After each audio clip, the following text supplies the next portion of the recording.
তানিশা, তাহিয়া, খাবার তৈরি, জলদি এসো। মা, খুব সুন্দর গন্ধ বেরোচ্ছে। আমি আর সহ্য করতে পারছি না।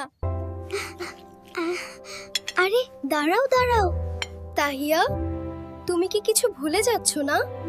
তানিশা ঠিকই বলেছে মা, আমরা বিসমিল্লাহ না বললে শয়তান আমাদের খাবারে ভাগ বসায়। ওহ না, আমি চাই না শয়তান আমার চিকেন খাক। বলো বিসমিল্লাহি ওয়া বারাকাতিল্লাহ। বিসমিল্লাহি ওয়া বারাকাতিল্লাহ। বাবা, এটা তো একটা ম্যাজিক পাসওয়ার্ডের মতো। মা, আলহামদুলিল্লাহ পেট ভরেছে। আমি এখন খেলতে যাই। শুকরিয়া আদায় না করলে আল্লাহ রাগ করবেন না? আলহামদুলিল্লাহ হিল্লাজি আত্তাইমানা ওয়া ছাক্কানা ওয়া মাশাআল্লাহ, আমার লক্ষ্মী মেয়ে। বন্ধুরা, তোমরাও কিন্তু ম্যাজিক পাসওয়ার্ড দিতে ভুলো না।